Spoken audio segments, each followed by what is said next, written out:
Hello students, in last lecture we have studied about the rolling motion. So a rolling body performs both translational as well as rotational motion. Okay, and in that topic we have studied different formulas. For example, the total kinetic energy of that rolling body.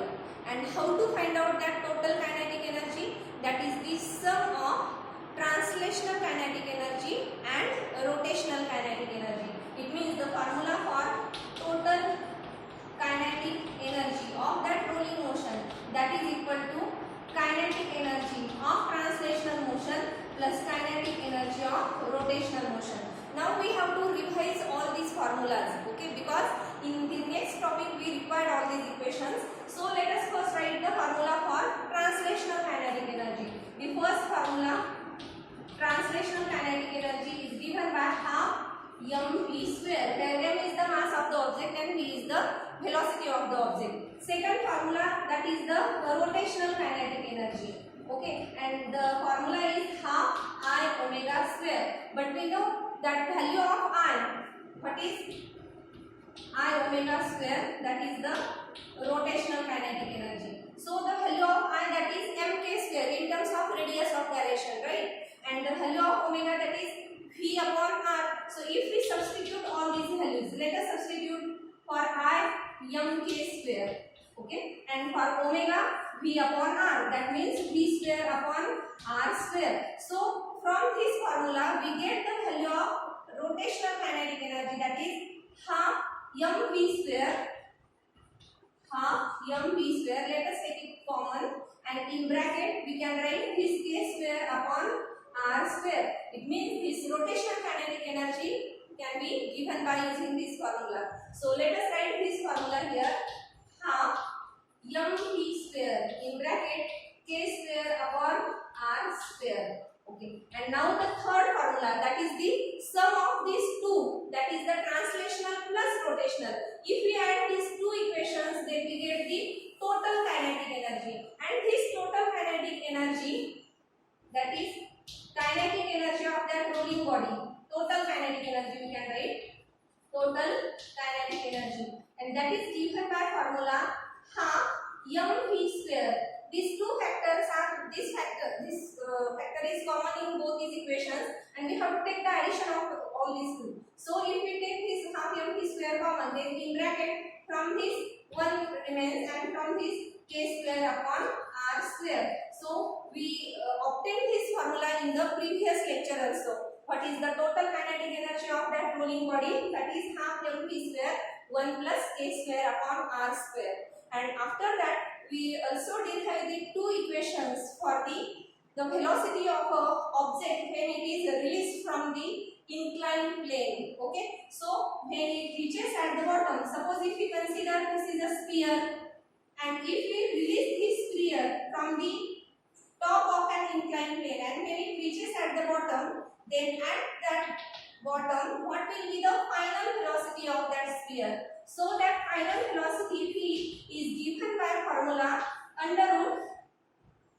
twice gh upon 1 plus k square upon r square. So this is the formula for the final velocity of this sphere or any rolling body. And the last formula, that is the acceleration when it reaches at the bottom. So that acceleration is given by formula g sin theta upon 1 plus k square upon r square. Okay, so all these equations we have derived in last lecture.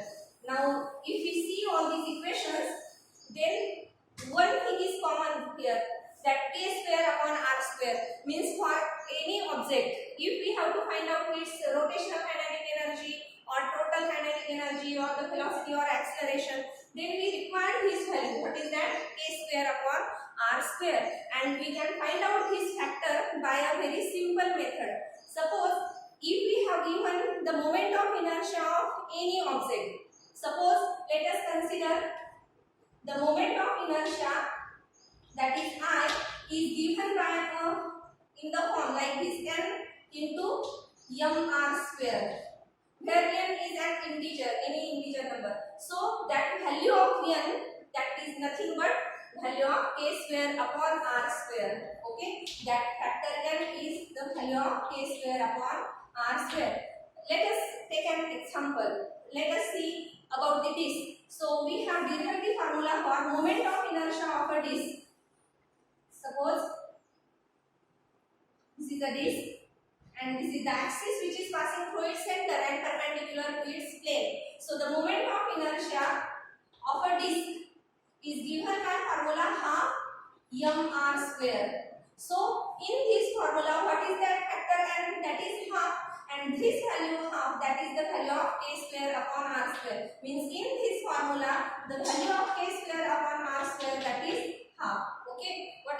Similarly, let us take an example of a solid sphere. Suppose if we take a solid sphere, for example, our earth, or we can take any tennis ball. So in that case, suppose if we take this solid sphere and the axis which is passing through its center, okay, this axis is passing through the center, means along its diameter. So for this axis, the moment of inertia of this solid sphere is given by formula 2 by pi mr square. And remember, at the last, means at the end of this lesson, you have given a chart, and in that chart different bodies you have given, and we have given here the moment of inertia of all these different objects about different axis of rotation. So this is the one of the example. If you take a solid sphere, then the moment of inertia of that solid sphere about an axis which is passing through its center, it means along its diameter. Okay, the axis which is passing through its center, that should be the diameter of that sphere, right? So about this axis, the moment of inertia is given as 2 by pi mr square, and all these values are given in that chart. You can see that chart, okay, at the end of the lesson. So 2 by pi mr square, and in his formula, what is the factor then? That is 2 by pi. So here the value of k square upon r square is 2 by pi. Very simple. Means by only using this factor, you can find out the value of k square upon r square, and you can substitute this value in all these equations and get the total kinetic energy or rotational kinetic energy, all of these values. Okay. So again, take an example of hollow sphere. Suppose if we take a hollow sphere, for example, plastic ball, that is a hollow sphere. So for that, the moment of inertia about an axis passing through its center, this moment of inertia of that hollow sphere is given by 2 by 3 mr square. Means in that case, the value of k square upon r square is 2 by 3. So in this manner, we can find out the value of k square upon r square by a very simple method. Now after that, the next we have to find out the ratios. Which ratios? That is the ratio of total means translational kinetic energy to rotational kinetic energy to this total kinetic energy. And how to find out this ratio? Let us see.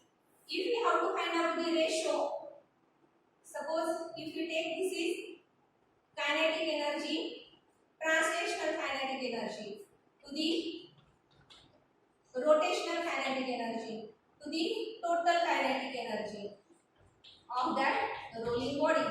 And if we substitute all these values in this given formula, suppose let us substitute all these values. First, translational kinetic energy, that is half mv square, as to rotational kinetic energy is given by half mv square in bracket k square upon r square, and this total kinetic energy is given by this formula. So let us write here half mv square in bracket 1 plus k square upon r square. So in this formula, what is the common factor? That is half mv square.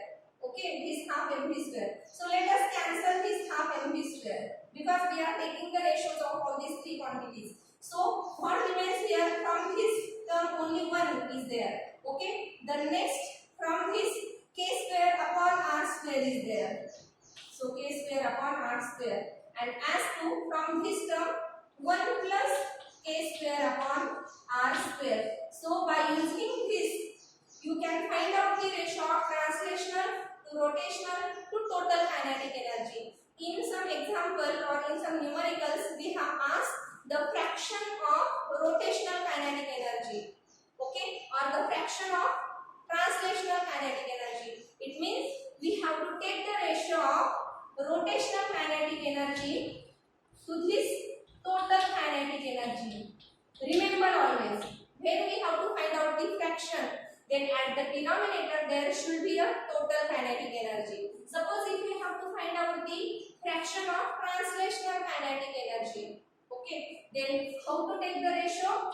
First at the numerator translational kinetic energy and at the denominator this total kinetic energy, like this. Okay, means when we have to find out the fraction, then we have to take such ratios. This is the fraction of rotational kinetic energy. This is the fraction of total kinetic energy. Okay, so in numericals or in case of MCQs, we require all these equations. So remember all these equations. And now here we write here the fraction means here the ratio of all these three. That is translational to rotational to total kinetic energy. And let us take an example for this. So consider an example of a hollow sphere. Suppose if we take an example of hollow sphere. So what is the moment of inertia of this hollow sphere about this axis? The moment of inertia is 2 by 3 mr square. Okay. And now what is the value of this k square upon r square then? 2 by 3, that we know, that we have learned right now. So let us write all these ratios. So translational kinetic energy to the rotational kinetic energy to this total kinetic energy. And let us write the ratio. So for this translational there is a factor 1. So write this 1 as it is. Then after that the value of k square upon r square, that is 2 by 3. So let us write this 2 by 3 as it is. And to the what is the total kinetic energy? Its factor, that is 1 plus k square upon r square. It means 1 plus 2 by 3. Okay. And now how to write or how to solve all this? So this 1 as it is, this 2 by 3 as it is, and as to what is this? Now we have to take this thing here. So 3 plus 2 upon 3. It means this is 5 by 3. And if we have to cancel this 3, from the denominator, then we have to multiply this 3 to this first term, because at the denominator there is no this term is not there. So in order to equate all the denominator, we have to multiply and divide by 3 to this term. So how to write there? Let us write this 3 upon 3. We multiply and divide it by 3 as to 2 as to 3 as to 5 as to 3. Got it? And then we can cancel this 3 from the denominator. So we get the ratio like this: 3 as to 2 as to 5. So the ratio of for a hollow sphere. Remember, this is for a hollow sphere. So for a hollow sphere, the ratio of translational kinetic energy to the rotational kinetic energy to this total kinetic energy is given by 3 as to 2 as to 5. It means out of this total kinetic energy, 3 parts is this translational and the 2 parts is rotational. It means 60% is translational kinetic energy and only 40% is rotational kinetic energy. Got it? Because we take here 5 parts of this total. Out of that, 3 parts is translational and 2 parts is the rotational kinetic energy. It means these 3 parts, it means we can say 60% and this is 40%. We get here 100%. So in this way, you can find out the ratios of all these 3 kinetic energies. So what is the formula for this? 1 as to k square upon r square as to 1 plus k square upon r square. In a similar manner, you can find out the ratio of the remaining quantities also. Okay, means for another objects, for any moment of inertia, and you can see the chart that we have given in the textbook at the last or at the end of this lesson. Okay, so let us stop here, and here we end this first lesson, that is the rotational dynamics. Okay, have a good day.